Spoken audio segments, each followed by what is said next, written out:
Good evening, Your Fitness First community. Hope you're all okay this evening. Just going to give it a few minutes just to go live, just to see if anybody's coming on, joining me. I know there is a few people. So, got a few question and answers tonight. So hopefully, you've asked me a lot of questions. So I'll try and answer them best I can. I'm just going to see, because set this laptop up so I can see myself. Well, not see myself, but see the questions on here. There we go. Oh, good evening, Corinne. You okay? Oh, it's coming up now. My comments are coming up. I was just going to set my laptop up just so I could see my comments, because my comments weren't doing right. So there we go. No worries. So I can see. Good evening, Corinne. Hope you're okay. Anybody else who's joining me live? Hopefully join soon. There we go. A few more joining live. Evening to you. Hope you're okay. So tonight is a Q&A on some people have asked me a few questions. I'll say a few questions. I've got a couple of pages full here, so it's not that many actually. We'll be all right. Hopefully it shouldn't keep you too long, hopefully 15 minutes or so. But just want to say to those in my 6-week challenge, if you're taking part in my 6-week challenge, you are all doing amazing. You're absolutely brilliant. The group's still going strong. This is the hardest week. The second week is always the hardest week. It's where your momentum's losing a bit, but you've got to keep digging deep and going forward with it. So keep trying, keep digging deep. I've told you before, reach out for any support that you need from me. I'm more than happy to do a coaching call with you. But yeah, everybody's doing fantastic in a 6-week challenge. Keep it up, everybody. So yes, tonight is about Q&A on how some questions have been asked. So just different ones from different people. So some about work, some about life. So one's about mindset the other day. So I spoke to somebody that was struggling with a mindset. And your mindset is such an important part of helping you move forward with life. It's about your own self-beliefs, about what you can overcome. So if you think that you can achieve anything you want and really move forward, then your mindset's strong. But if you're very negative about things, or you're saying I can't do this, I can't do that, then your mindset needs working on. So you need to learn about your mindset. So a great book I read was Carol Dweck's, I think it was, Dweck. Carol Dweck, Mindset, and it's a fantastic book on how to overcome different scenarios and stuff like that. Really does help you move forward, and it just really help you understand your mindset. Because I have a rule with my children, because I think it's so important when they're younger, to understand that there is no such thing as can't, because there is always a way. You know what I mean? We were hundreds of years ago. We were told we couldn't do lots of things, but now look at us. We've got cell phones. We can fly to the moon. We can fly around the world in a day. You know what I mean? Before it used to take months. The human race can do anything they want to do as long as they put the mind to it. And so you can achieve anything you want to if you put your mind to it. You've got to just change that mindset from I can't do this, I can't do that, to start saying I can do that, or at least how can I do that, and find a way of doing it. And that's the thing. It's not looking and maybe say, yeah, I can do it, but maybe looking for that solution of always finding a way of doing something. There's always ways. If you don't know, somebody else does. It's like I always say to people, if you don't know yourself, go and learn off somebody. YouTube's full of great things that you can learn off people. Books have got plenty of stuff you can learn from people. I can teach you some stuff. It's not a problem, whatever you need. But you just got to go, you know what, there is a way of doing something. How am I going to find that way of doing it? And just changing that mindset to going, right, how can I do this? It's not I can't, it's how can I do that? So yeah, so mindset is such an important thing especially when you come into new habits. It's so important to help you move forward and get started and keep that momentum going. But another question I had was, how can I continue to stay positive when I work with people who moan and are negative all the time? I love this one. So this is most people have somebody they work with. Unless you work from home like me, and then I'm only moaning at myself. No, I'm joking. Somebody always in the workplace always has somebody who moans a lot. Always that person who's a mood hoover and a negative person, and everything's glum. Work's crap, life's crap, everything's rubbish. You know what I mean? You wake up in the morning, oh, the sun's shining, boring, it's too hot. You know what I mean? It's raining. Oh God, look at the rain again. I mean, they always see the negatives in everything. It could be the best day in the world, and something would go wrong. They'd just be those sort of people. You cannot change those sort of people. You never will be able to. The best thing I can do is try and avoid them. It's so important to just keep your head clear from them. Either that or just laugh at them. Not laugh at them as in laugh in their faces, but when you're walking past and just like they're moaning about something, just shake your head and just smile to yourself going, you know what, I'm glad I'm not them. I'm glad I'm not living in their life. It's so important because we cannot control anything other people do. But you know what, we can control our reaction to what other people do. We can control our feelings to what other people do. And that is so important. It's just that understanding that they are probably going through something or been like that all life, or they could be going through something, and that little thing could just snap them over the edge. You don't know what people. Just smile to yourself and just go, you know what, I've got a lot of positive things in my life. I'm going to concentrate on them. I'll just stay away from them. I just don't need those sort of things. So it's that, don't let other people pull you in to their mood. Don't get drawn into conversations about negative stuff, the news, stuff like that. I don't watch the news. I don't read newspapers. I don't look at anything bad on anything because it's just too negative. I don't need that in my mind. It can affect you and it can drag you down. It's really far down, and you'll end up being one of them. Before you know it, you'll be stood next to him going, yeah, weather's crap, isn't it today? Yeah, it is, isn't it? Yeah, it's always crap, isn't it? You'll just see the negative in everything. You'll get drawn into it, I promise you. So try and avoid them if you can. If you can't, just keep smiling to yourself and saying, oh, I'm glad I'm not them. I used to have one at work, and I used to just almost literally just smile at him every time he used to moan. I'm like, he's a nice enough bloke, but he moaned all the time. And I said to him one day, you've moaned for 6 hours, mate. I said, your life must be hellish if you've got something to moan about for 6 hours.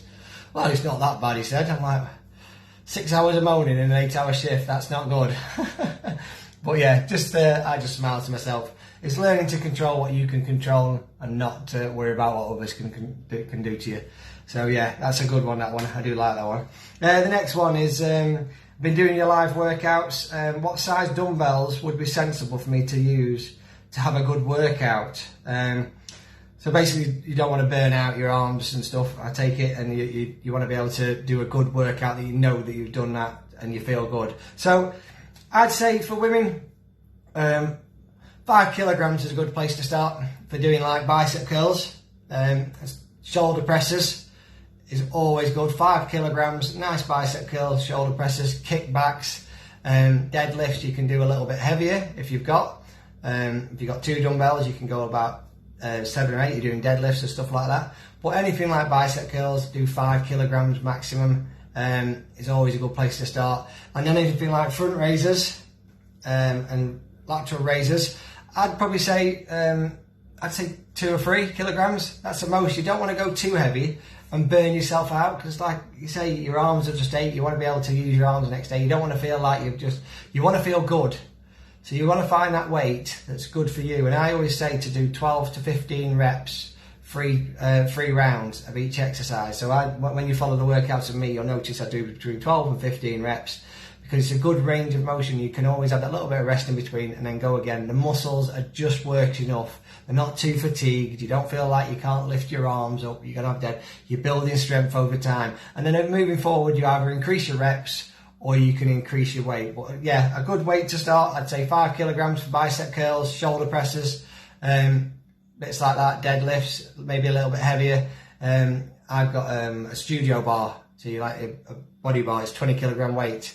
That's always good because you can put the belt weights on, extra weights on, or take them off to add more for like deadlifts and stuff like that. So it depends what you've got.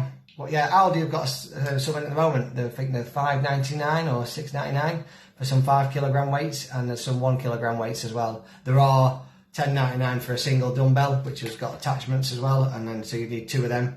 But they're good quality dumbbells, nice, good price. Probably one of the best prices you'll get, and the quality ones. I bought ones from Aldi years ago and I still got them now. So yeah, they're $10.99, the big dumbbells that you can set them to have more weight on or less weight, so you can adjust them as and when you need to. So they're really good. But yeah, 5 kilograms to 2 kilograms for lateral raises. So hope that's answered your question.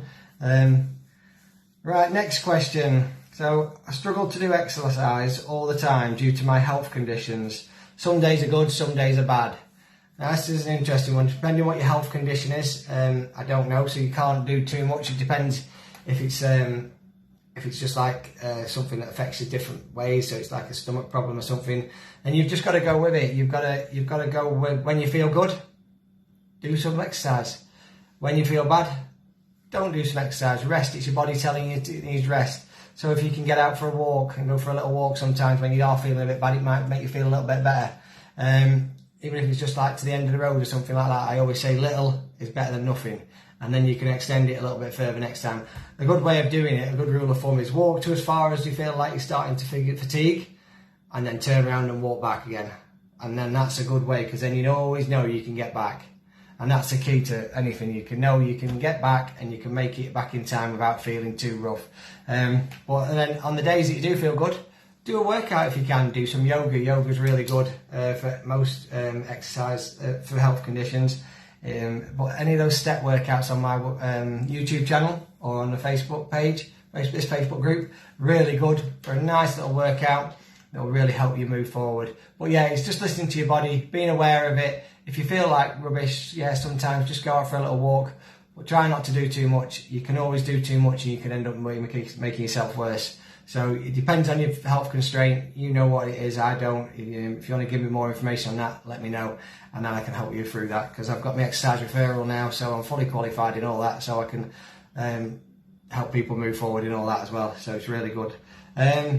Is there any way to gauge a balance in meals? So you're talking about your proteins, your fats and your carbs, rather than using MyFitnessPal. So yeah, there is a way of gauging it. There's a rule of thumb. So basically, your hand, that's your size of your protein you should have. The size of your hand should fit in there. So your piece of meat or whatever protein, whether it's lentils or whatever, should fit in your hand. Your carbs should be a closed fist. So whatever carbs you have should be about the size of that closed fist of your body. And then your fats should be a thumb, literally about the end of your thumb, a little bit there, and that's it. That is a rule, literally, of thumb. But yeah, it's rather than weighing it all out, palm of your hand for protein, carbs a fist, and your thumb for fats, and that should be about right for what you should be having. It's MyFitnessPal can be a bit of a pain sometimes, but it is really good. For just scanning food, you can scan your foods, and once you've got quite a variety of foods in there that you usually have, because we all stick to mainly the same things that we have all the time, we don't vary our diet too much, you can just press plus on it and just add it straight to your menu, take to whether you're ready for lunch, dinner or breakfast. It's really good that way to do that. So it's just a rule of thumb for your fats, fist for your carbs, hand for your protein. They're the sizes of things you should be looking at, just quite easy to look at rather than going into MyFitnessPal and trying to gauge everything all the time. It's just a quick and easy way. Hope that helps with that question. Another one, this was a good one. I'm unhappy with work, feeling overworked, overwhelmed, underappreciated, and others doing less and getting more. This is a tough one, this one, because it depends what you do. If you're not, I always say to people, if you're not enjoying your job, there's plenty of jobs out there nowadays. Go and find something else that you'd enjoy. Life's too short for working a job that you do not want to work and you're not happy in. If you're feeling stressed and pressured by work and overworked and underpaid, and other people are doing less and getting more, then you need to you can do one of two things. You can ask for support from your bosses. You can let them know that you're feeling the pressure and see what they do about it, or ask them to help you and see what they do about it. That's always a good one. Always talk to the bosses first, see if they can support you in any way. That's the first port of call I would do. If they can offer something that will help you move forward, that'd be so good. Then you can maybe ease the workload and say, right, if you tell them, if they might not know that you're struggling, they might think you're just getting on with it and doing what you can. But if they don't know, and if they do know and they're not doing anything about it, then I would look for another job. I would seriously. I was unhappy with my job 3 years ago. Was it 3 years ago? Yeah, it was 3 years ago. And then I started looking for a new job. I just had enough. I thought, you know what, life's too short to be in a job where I'm unhappy. I took a pay cut and I'm now doing this job, now working, doing personal training. I work for Live Life Better Derbyshire doing health and wellbeing. I do my own this stuff on YouTube, and I work for PT Corner. So I've got 3 jobs. You know what? I absolutely love it. I've been at work since 5:30 this morning, still going strong now, helping new people, helping everybody move forward in life, trying to overcome different struggles, so you're all in a better physical and mental health well-being. And it's so important. I love it. I feel like I've got a purpose, and I've taken a pay cut for it. It doesn't bother me. Money's not an object to me. It's not that I'm not saying I'm loading it. I'm not, believe me.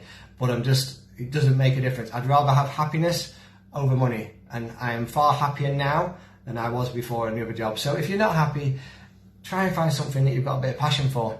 Try and find your purpose in life and go and do that. Because I tell you what, there's not a day that I go to work and think, God, today's going to be a horrible day. I go to work every day and it's just absolutely brilliant. I'm helping people every day overcome. I've had probably 7 or 8 phone calls today and I've helped people overcome. They've all thanked me for the help. And that's most days, maybe more some days. And it's great. It's a great feeling. Like I say, life's too short to be in a job that you don't like. If you're struggling, move on. Corrine, Country Green Moor with you, Ricky. Life is too short. It is absolutely too short. If it makes you unhappy, move on.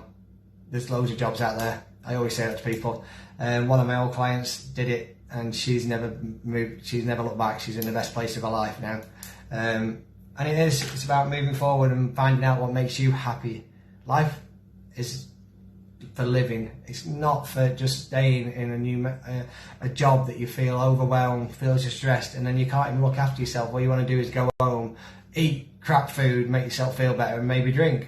It's not how life should be. You shouldn't go to work to feel like that. You should go to work to feel fulfilled, to feel like you've helped somebody, feel like you've achieved something. That's what you should do. So all I can say is change your job. There's loads out there. Find something that suits you. So I hope that helps. I really do. And like I say, please, if it's that bad, there are other ways you can stress relief. You can meditate to help stress. You can do a workout, go for a walk, chat to a friend. But yeah, if you're that unhappy, walk away. It's the best thing I ever did, that's for sure. I ain't looking back. There ain't no chance. Another good question. So, exercise, extra exercise for tummy, arms and back fat. Right, so basically that is just basically getting more active with other stuff. So HIIT workouts are really good for burning fat. So the high intensity workouts, getting that heart rate up, getting your metabolism going, is a really good way of burning fat. Weight training, so lifting heavy weights, not massive heavy weights, but doing a lot of reps of weight training. So doing dumbbell workouts, we've got one tomorrow morning, is a really good way of helping burn fat. It's massively important that you just keep going with those high intensity, and it's the thing with weight training as well, you'll build muscle, so you won't see it on the scales or anything, but you'll see your body shape. So I always tell people as well, I think I'm answering this one here as well, yeah, not losing weight on the scales, should I get rid of my scales? Yes, throw them in the bin. If they're not working for you, throw them in the bin. Take pictures, I always say. Scales should be used if that's something you want, but I think scales can demotivate you. Personally, it's how you feel about yourself. Do you feel good in yourself? Are you happy with what you see in the mirror? If not, work a little bit harder, try a little bit harder, lift some more heavy weights, do some more workouts, get more walking done, and keep your calorie deficit. You'll lose the fat. It will happen over time. It doesn't happen overnight. It does take time. On women as well, it takes a little bit longer to lose weight, which I know you don't want to hear that, but it does. So you've got to stick with it. It's a process. Trust the process. You will get there. But it's lifting heavy weights, doing the high intensity workouts is a fantastic way of burning fat, because they're short, quick, and they get metabolism working. First thing in the morning, if you do a HIIT workout or do some heavy weights, your metabolism is working harder throughout the day, and it's so important. That is drinking plenty of water, another way losing fat. High protein, low carb diets, brilliant. Not massively low, but low fat, low carbs. A really good way of turning muscle, fat into muscle, into lean muscle, which is what you want. You want lean muscle so you look good. But yeah, photos, get rid of the scales, throw them out, take photos of yourself. You'll see your body shape change over time, and that's what will motivate you. I promise you it will happen. Last question. So I'm not hitting my steps in the day. Any ideas for extra exercises at home? Absolutely. One of my steps workouts. Honestly, they are perfect for home. You literally need a metre square, and all you need to do is just a couple of steps to the side. You can take it nice and steady. If you don't want to get a sweat on, you just want to get your steps up, just take it nice and steady. But it's a fantastic way of a brisk workout. You can do it all in your own time, at your own pace. But it's so easy, and there's so many more on YouTube as well. You don't have to just watch mine. I'm just promoting my own, don't get me wrong. Yeah, of course I'm going to. But you can watch others.